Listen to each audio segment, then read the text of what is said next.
Welcome back to another episode of The Single Season. Here we discuss the sometimes treacherous waters of navigating dating because it ain't as easy as it used to be.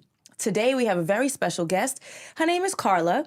And she's struggling a little bit around communication and communication styles and trying to figure out when is it the right time to hold on, potentially get professional help, and when is it the time to let go and find someone who is easily a better match. So, Carla, please introduce yourself.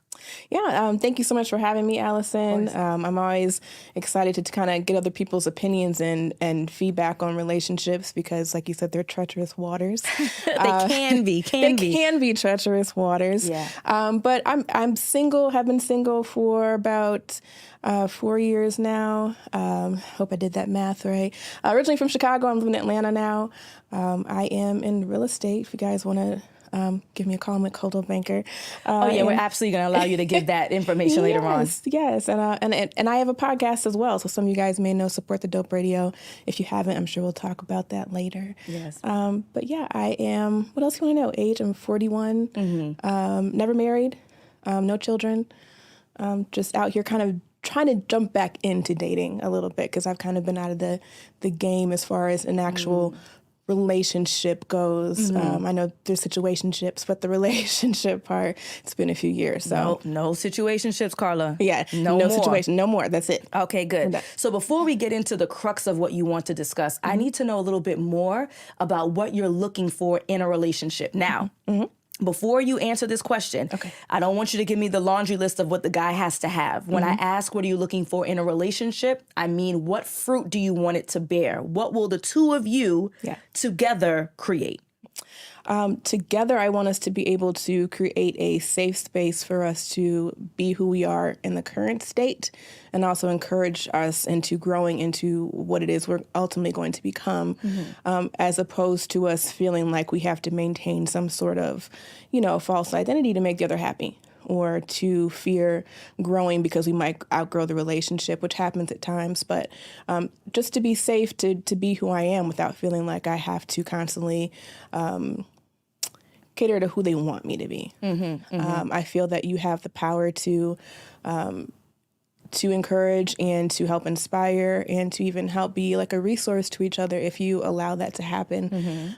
So no competition, no judgment, just best of the best friends and, cheering each other on. I love that. And I have to tell you, that was a little bit of a trick question, even though I gave you the caveat. Okay. Because people tend to go to the, we will, and then he needs to, and he needs to, and he needs to, and he needs to, and she needs to, and she needs to as well. Like, no one is innocent in that. But I'm so glad that you were able to understand and recognize that we're supposed to be serving each other. It's supposed to be reciprocal. Okay. So I know your specific question was around communication style. So how would you describe your communication style? Very direct. If I have a question, I ask.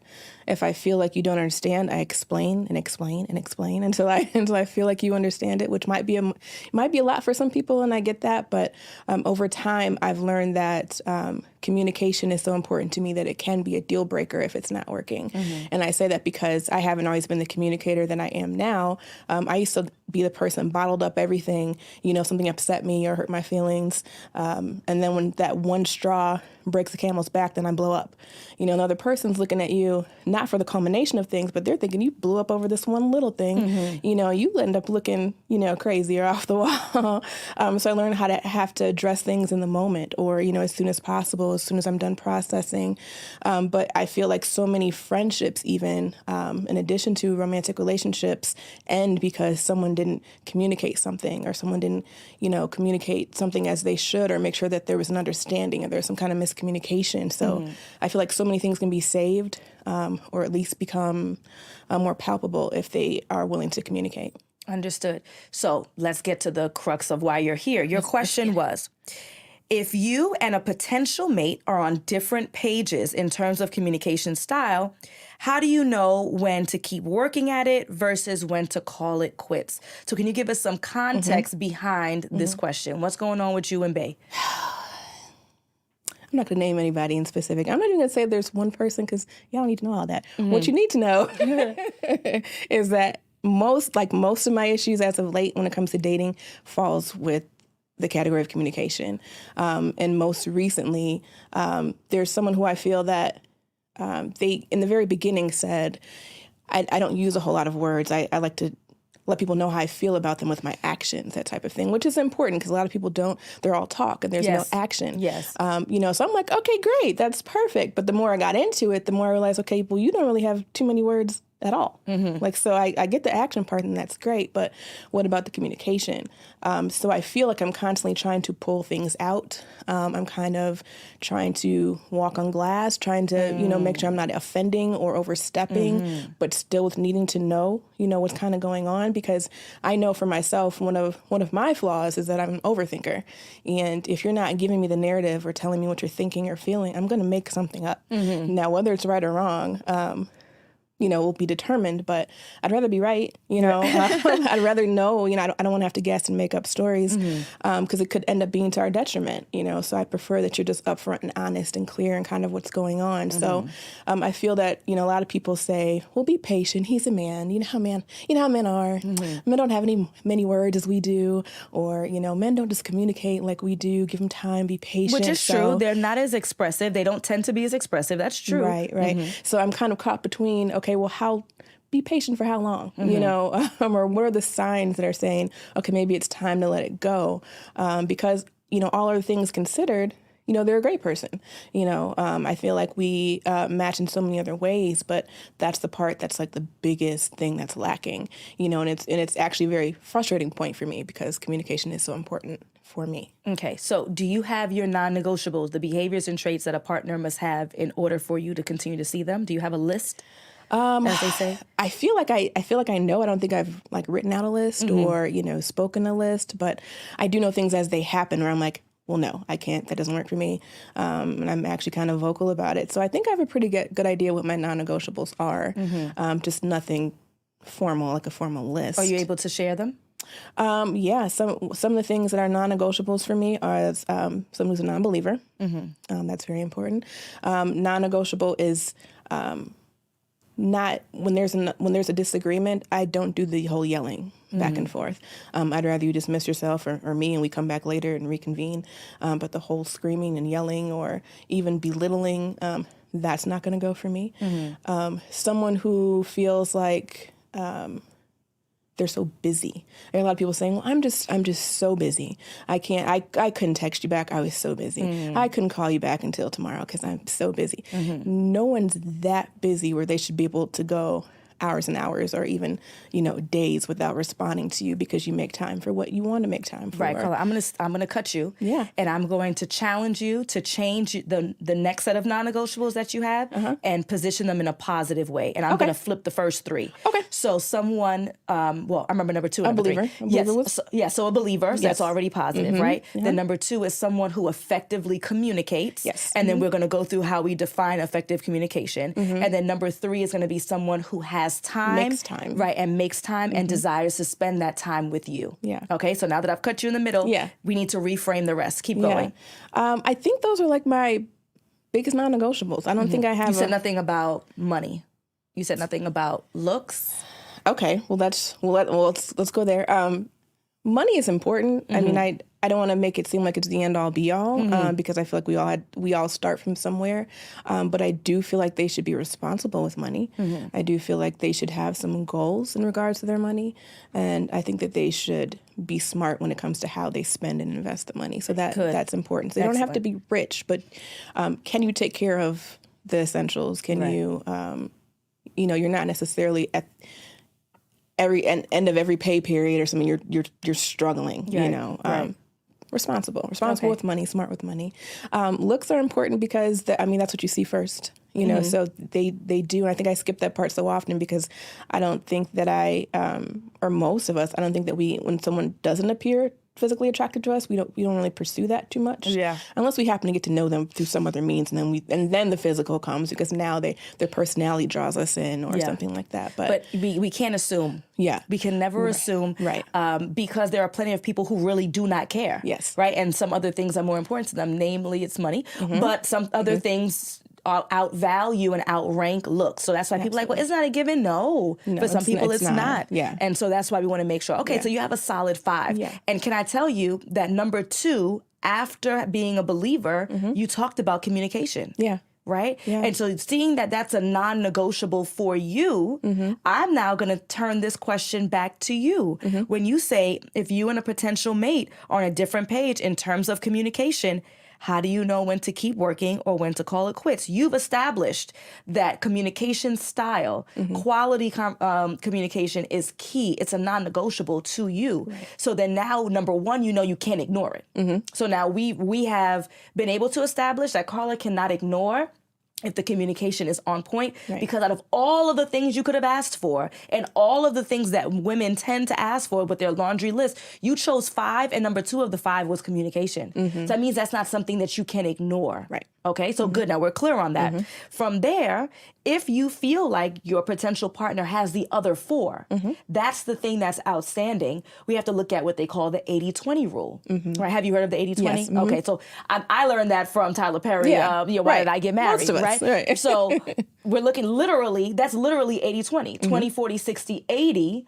And then that 20%. Right. So then what I would say is that this is something that you should continue to pursue and work on. Now, we looked at those same 5 non-negotiables that you listed, and communication style is sucking right now. So we're down to the 80. That means these other 4 have to be legit. If he's shaky or questionable on any of the other 4, then we're no longer at 80-20. Now we're at 70-30. Right. Now we're at 60-40. Now we're at 50-50, and that's problematic. Yeah. So again, the success of dating is all about discerning whether or not the person that you're looking for has what you desire and require. We could talk a long laundry list about, do you have those things? Right. But at the root of it all, for the purpose of this conversation, there are 5 things that you require. This gentleman is missing 1. That means the other 4, if they are outstanding, clear as day, he's proven those things, then I would advise that you work on the number 5, that you work on it. Now, the question may be, how do you work on it? So you said potential bae, and then you also said you've been single for 4 years. So is this your man or not? Not your man. Not. Okay. Yeah. So besides this communication issue, what's holding him or you back from making that your man? It's definitely me. And only because it's so new and because I am just kind of getting back into dating. I didn't want to rush into anything too soon. My history is that I jumped from one relationship to another. So I never spent any time just dating multiple people, and exploring, my options and who else is out there who I might be interested in. It's as soon as I find a guy that I like, he likes me too, boom, we're in a long-term relationship. But then sometimes you look up, months down the road or years down the road even, and now you're starting from scratch because things didn't work out. Yeah. And, like I said, I'm at a point in my life where I feel like I don't have too many more moments to start over from scratch. So let's kind of take our time. Why do you say that? I just say because of age. I'm not 20 anymore. I'm not 20. I'm not even 30 anymore. I've crossed the 40 threshold. And I'm not saying that's old or that's too old to find someone. I just know that the days that a lot of people had with experiencing dating multiple people, I didn't really have that. And so now I kind of want to be more conscientious about, is this someone I want to jump into a long-term relationship with? You just said dump? Was that I meant jump. But jump. I want to know if that was a Freudian slip. I hope not. I don't think so. Okay. I just think it was a slip of the tongue. Okay, good. Okay. It's new. We've only been dating for a few months. So I'm kind of getting to a place where I feel like I'm ready, but that's why we haven't, pretty much, because he kind of came along just as I was jumping back in and saying I'm going to start dating. He was kind of one of the first. So I was like, okay, whoa, hey, I didn't expect that to happen so soon. Yes. So I'm kind of like, ooh, slow down. So really it's me, but everything else, by all other accounts, I feel is pretty solid. Okay. But that's just like the most frustrating thing for me, because I don't want to, I guess I don't want to be so lenient on that I find myself in a relationship month down the road, then kind of going back to the beginning about how it does play into how I feel or how I, like to communicate in my relationships. And then he's just like, well, what are you talking about? As if I didn't talk about it, like months ago. I want it to be understood from the beginning. Right. Understood. So tell me specifically what he's not conveying. Are like he mentioned the actions. Is he at least doing the actions? He's at least doing the actions. Okay. For me, I think the most important thing is that when we're in the same space physically, I have all the attention. He communicates, fairly well, and everything's good. But when it's out of sight, it's like out of sight, out of mind. I don't hear from him often. When I do hear from him, it's kind of short. And he's a busy entrepreneur. I don't expect him to call or text me every hour of the day. But sometimes if I text you on a Tuesday morning, I don't think that I should be hearing from you Wednesday evening. That's a little bit much for me. I agree. And early on he'd say, my apologies, I'll do better. And he would seemingly, but as of late, it seems like it's not as much of a priority for him to do better in that, scenario as he did in the beginning. Okay. So the two of you have had a conversation about the frequency is what I'm hearing you say. Yes. You've had a conversation. He said he'll do better. He does better. He falls off. Yeah. Okay. Are you potentially prepared to have that conversation every couple of months until it sinks in that I heard every couple of months? Because, and let me tell you why I'm asking this. If this gentleman is close to you in age, that means potentially he's been dating for the last 20 years, in and out of relationships, in and out of marriage, dating for 20 years. And if this has been his practice, to have one conversation I don't think is fair or a reasonable expectation that he would change. Yeah, that's right? Fair. How many times have we spoken to children and asked them to do something 1,000 times over? They don't get it till they're 18. They don't get it till they're 22, right? So we're talking about 10, 15, 20 years. So in consideration of that, knowing and understanding that you're expecting someone who is 40-ish to change a behavior that they have been putting in place probably since birth, and especially romantically for the last 20 years, are you prepared to have that conversation every couple of months? Yeah.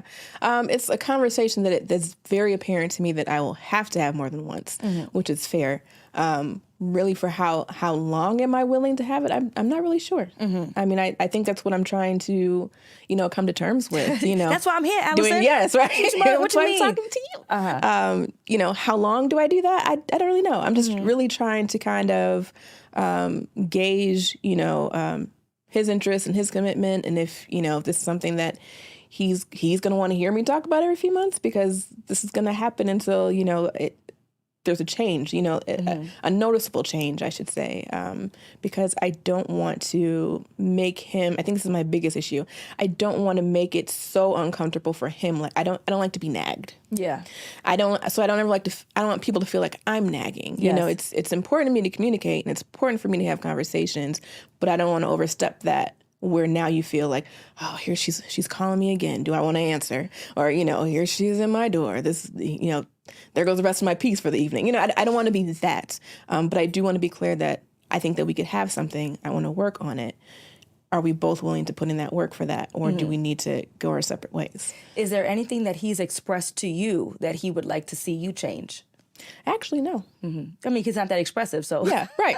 So there could be a litany. Yeah. We don't have right. No clue. Absolutely, because by no means am I perfect, and I don't think that he thinks I'm perfect either. But he really is just not that expressive, So he could have some things that he just hasn't brought to my attention yet. I don't know, but to my knowledge, as of today, he hasn't. Okay, so my next steps for you would be to have the conversation again, right, and say, hey, the last time that we spoke, I shared with you that I'd like to communicate with you more frequently, like make it abundantly clear more frequently. What that means is, like, for instance, and I would have a solid piece of evidence, right, that you could potentially pull up in a screenshot. That's a little aggressive, but like that's how solid and like proof, like foolproof it is.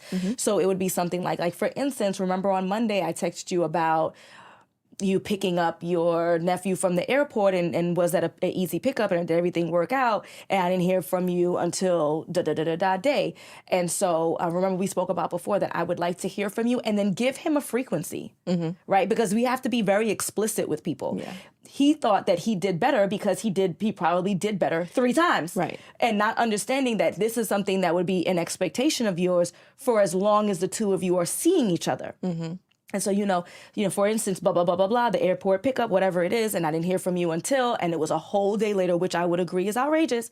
And so when I say that I want to hear from you more frequently, it looks like us texting more than once a day. It looks like you responding to me within the day. It looks like us talking on the phone every other day. Whatever that is, like you outline it for you of what you think is appropriate. Is that something that you think that you can do? Do you think that I'm asking too much of you with where you are in your life right now? Right? So we're repositioning it to, it's not me. Like I require and I need and you're not doing like, so this is what I would like, because you have to say this is what I would like and outline it very clearly. And then you're going to say, do you think that that's something that's within your bandwidth? Or do you think that with the business and how things are going, I know you're working on that project, whatever. Do you think that's just something that's a little bit out of your bandwidth right now? When you position questions like that and it gives people what they see as an easy out, they're more likely to give you an honest answer. Now, you can then take that answer and do whatever the hell you want with it. But all we want right now is to be able to elicit an honest response from him. So you're the same way that you're speaking to me in this very soft and sweet tone is going to be the same. Hey, babe. When we spoke back in February, I shared with you that I really do want to spend more time with you. And you're telling the truth. I enjoy when we converse. I enjoy that when we check in. And you did a really great job at first. Smile, right? And then, but however, things have shifted. For example, when I text you about such and such on this day, I didn't hear from you about such and such until the next day. It's really important to me that, I hear from you. If it's via text, this schedule, on the phone, this schedule, do you think that's something that you could do for the long haul? Or do you think that's just a little bit too much for you right now? And if so, I understand. When you position it like that versus the way that I would position it, like, yo, you ain't got no time for me, and right? You're going to more likely get an honest response. And if his response is, no, I can do it, I just got distracted, say, okay, well, you got distracted before. Are you okay with us having this conversation every couple of months when you get distracted again? Or do you think that we're just better off not having that level of communication? I did not say we're better off as friends. I did not say we're better off separated. You're not giving them that much information because, again, he's going to say, no, Carla, you're great. Right? So do you think that you'll be able to do it? Are you okay with me, reminding you every couple of months so we can stay on track? Or would you prefer that I didn't do that? Right? If he's going to say, I'm okay, then you have to give him that grace to say he's okay with it. So revisit in a couple of months. And it could take 3, 4, 5 conversations, which is now equaling to about 8, 9, 10 months. It could take that. But I think that he deserves the grace if he reiterates twice to you in what we just shared that he can do it and he's willing to do it. If he says, I would prefer not having the reminders, you already answered your question. Right. When to call it quits. Yeah. And then you can follow. And if the answer is desirable and he says, no, this is something that we can do, then it should be, okay, great. I'm so happy to hear that because I don't want to be a nag. I never want to be that to you. I want to be a support. This is something that's important to you. By the way, important to me. By the way, is there anything I do that get on your nerves? Come on, you could tell me. Because I do want to show up again. And this is you reassuring. I do want to show up for you in a good way. I want to be potentially a good girlfriend that may lead to a happy, healthy marriage. Smile. Drink your little wine as you're having the conversation. A little touch on the shoulder, a little touch on the leg, right? And so is there anything that I could do? And then he said, nothing. Well, think about it, and then we'll revisit this in a couple of days. Because sometimes it just may be that he needs some time to process. Right. My husband needs time to process. Okay. If he's hungry and he says, babe, what do you want to eat? I'll give him a quick answer because I know that he will not be able to give an answer. Right? So I'm Chinese. Yeah. Right? Just give an answer. Yeah. And then he's going to think on it. They're like, I'd rather Thai. Right? But if I just leave him to make a decision in the moment on the fly, it is not going to happen. At breakfast, I need to say, babe, what you want to eat for dinner? Right? Some people just need time to process. So, well, since you mentioned it, I didn't really feel comfortable in that moment, but since you mentioned it, the fact that you talk to your mom for 2 hours every night, I really feel like that cuts into our personal time. I don't want to step in between you and your mom, of course, but do you think that maybe blah, blah, blah, blah, blah? Right? And so make sure you spin it back because I want to show up for you. This isn't a beat up fest. Right? I want to show up for you as well. And so that's absolutely how I would position it. But based on what you shared and the little time that we spent together, I would have this conversation, reposition it a few more times before letting it go. Okay. That's fair. It's communication. The conversation, I keep saying I want communication, and that's a level of communication. I hope that it's a two-way, communication, but I like that. Yeah. I can do that. And I do think that it's fair when you mention, people have said to you, guys, if it's true, they do tend to not be as expressive.